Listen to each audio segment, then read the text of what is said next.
Alright,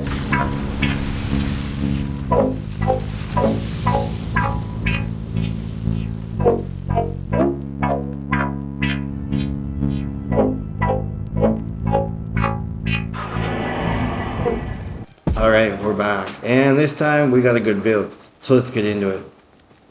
Alright, so we'll start off with the stat points here. Strength, just enough to get my gear on. Dexterity, same deal, just enough. Bare minimum there. And I pumped everything into Vitality. Okay, this is going to be kind of a PvM and PvP build.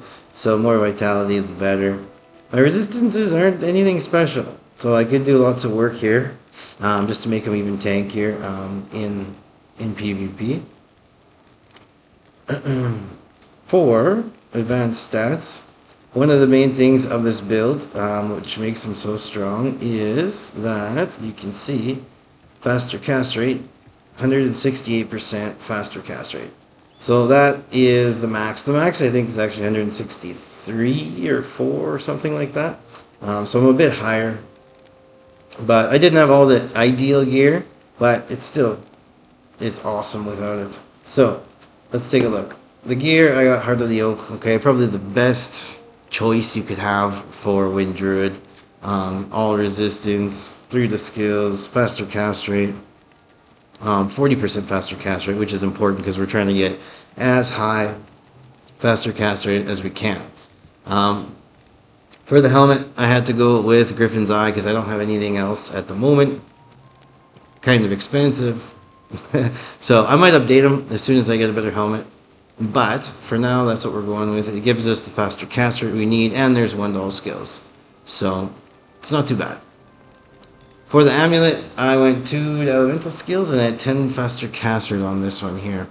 So that I did need to put on for my breakpoint. If you had like a 220, it would be even better, right? Because then you have a little bit more room to swap out some stuff. For the shield, I went with the classic Spirit, okay? Not perfect, 33% faster cast rate, so I could improve there a little bit. Alder's advanced boots. These are just kind of generic, awesome boots. Anyway, faster cast rate ring, okay? So this is a shitty one, but whatever, that's what I'm working with. Arachnid's Mesh, okay, 1 to all skills, 20% faster cast rate again.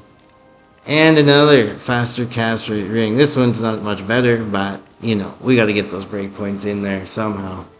Mage Fist, okay, this is obviously, again, for the faster cast rate. So everything pretty much on this build is about faster cast rate, except the Enigma, obviously, just for your teleport, plus 2 to skills.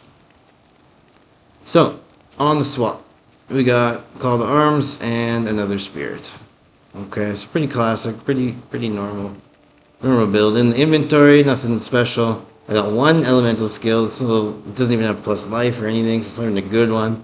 But yeah, that's pretty much all I got. I do have a physical damage received increased by 17%. So the shunder for the physical immunes. This one here, I can switch out. Probably I need to put on a cold one, but I don't have one at the moment, so that's what we're working with. In the skill tree, so let's go through the skills. Well, I'll show you the Merc too. The Merc isn't even anything special. I have a Tal set on and an Insight. So back to skills now. Let's get in here. So elemental skills, okay, we did the classic Wind Druid setup, okay, all the way down the right hand side. 1 to Arctic Blast and max out everything else.